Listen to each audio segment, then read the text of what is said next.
Welcome, everyone. This is Araceli, wealth advisor and real estate investor in the US and Canada.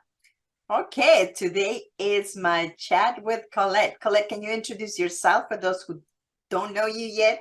How does anybody not know me yet? Okay, of course. Yes. Hi, everybody. My name is Colette Raba. I am a real estate broker and investor. I wanted to say investor first, but like it's sort of equal. Um, in Canada, I would love to go to the States with Araceli and One invest, day. and that's going to happen soon. Hopefully next year. We're planning to really invest in both countries. Is really, we all have goals, we all have dreams. So one step at a time. But anyway, so right now I'm a real estate broker in the GTA. I also help people with investing, and I also have an Airbnb that I invest in. And if anybody has any questions about that, if anybody has any comments, please like, subscribe. You know the drill. We're here for you. We want to give as much information and for anything to do with real estate, really, not just investing. So today we have a really interesting subject. I think that nobody really talks about it, and I think it really should be discussed because I think it's very important, sometimes more important than other times, but always important. And that is getting a survey or a land survey before you purchase a property. And we just want to talk about it and give you a little information about it because sometimes if especially when it's a really hot market and people don't want to ask for it, Yeah, it's kind of not good. Like I it's think it is very, very important, especially I think when you do have financing, it's important to have it. But tell us, Colette, what is a land survey and what do we need one? okay. Oh my gosh, can I answer it? Oh no. So I think generally speaking, you know what a land survey is. Years and years and years ago, when they started saying, okay, like we need to have public record of what you're actually buying, and then a city or a township or whatever you want to call it, an area, what they started doing many many years ago when they started to parcel land is they would put markers in the ground, and they're metal markers, and you need to hire a professional survey company to find those markers to say this is my little area, this is what I'm buying, so you know exactly your four corners of your property. Let's just say it might be 5 corners or 20 corners. That's totally that's not the point here. The Yeah, point yeah. is, yeah, let's say you're buying a city property and it's a nice square lot or rectangle, right? So the markers are in there. You can't see them with your eyes. And I don't know if you can get like a regular metal detector to find them, but a proper survey company will give you the proper markings, and they will put stakes in the ground so you can see where your actual lot line is. Yeah. So this is very important. I just wanted to just tell you that if you have nice neighbors, it's not such a problem. But if you don't, you really need to know exactly what your property is and what you can do on your side of the fence, per se. But Right. And because it could create a lot of issues. So if you do have the survey, you know exactly what your property is and what you can do inside that area. right. And the interesting thing is too, we're not here to scare you, but just for you to know exactly where your survey is, where it starts and where it ends. And it's not just about the neighbors, it's also what the city owns. Sometimes you abut against the city property, and there might be some kind of encroachment or something going on that, even though you look like you have this big giant yard, the city might, let's say backyard, the city might own part of it because there is a hidden stream underneath, or there is a sewer system or something like that that you're unaware of, and they need access to it. So this is a very general talk about surveys. So don't freak out. Always ask for it. There's a couple things when you purchase, like, while you're in that process of purchasing. Sometimes if you're using an agent, they will ask for it anyway. Yep. And it could be an existing survey. So let's say my house is 50 years old. That survey might be 50 years old. Has anything changed in the last 50 years? Probably. You probably have put a garage, somebody put a garage maybe, or somebody put a fence, or somebody put a pool or something like that over the last 50 years. So the survey might not be 100% accurate, but it still gives you an indication of where exactly your lot lines are.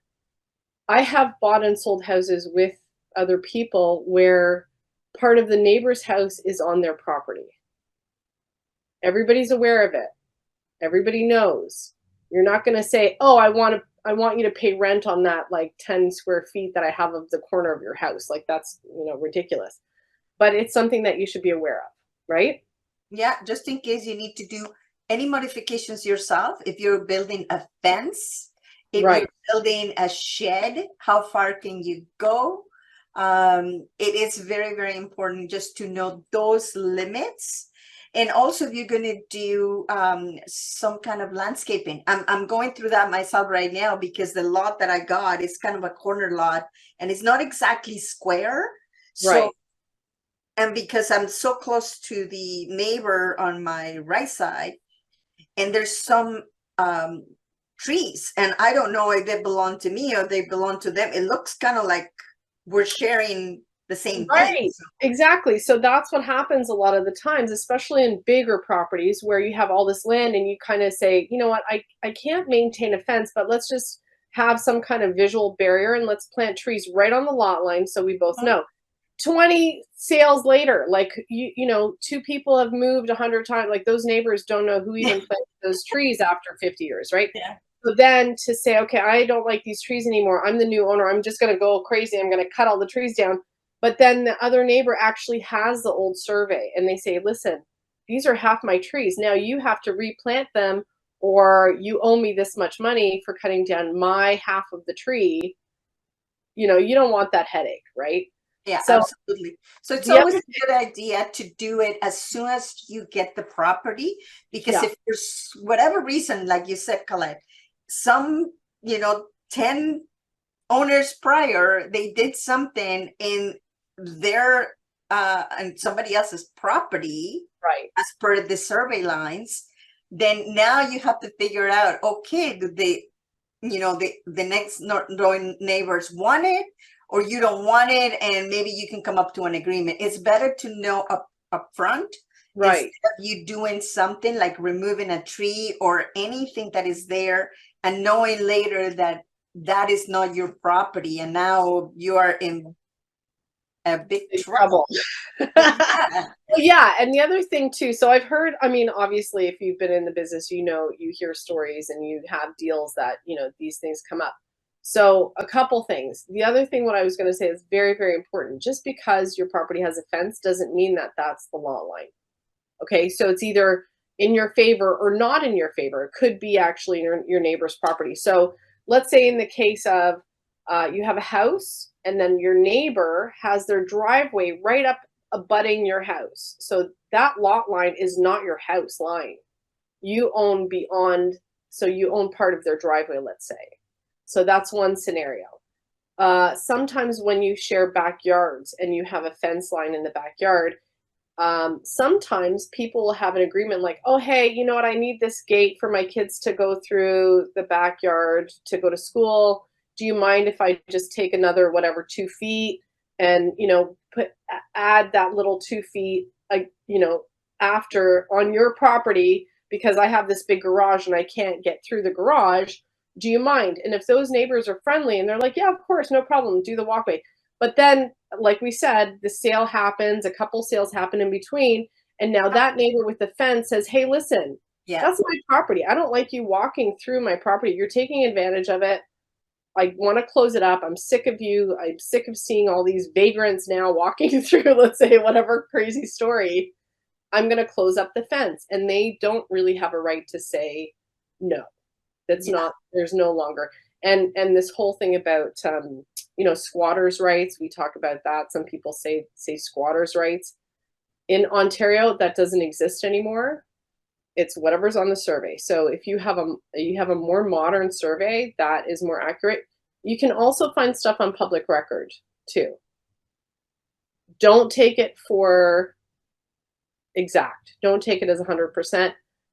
public records change. Sometimes they make mistakes. It's human error. If you really want to know what your property is, first thing you should do is knock on your neighbor's doors and ask them if they have a survey. Yeah. And how old is it? Second thing, go get your own survey if you really are okay with whatever it's going to say. If you're scared to see what's on that survey and you're friendly with your neighbors and everybody's happy, you don't need a survey. Now, let me ask you this, Colette. So if I'm buying a property, is that mandatory for me to get a survey from the previous seller? No, but it's nice to have. Okay, so it is not mandatory, but it's nice to have. I encourage everybody to do that because you never know what kind of neighbors you have.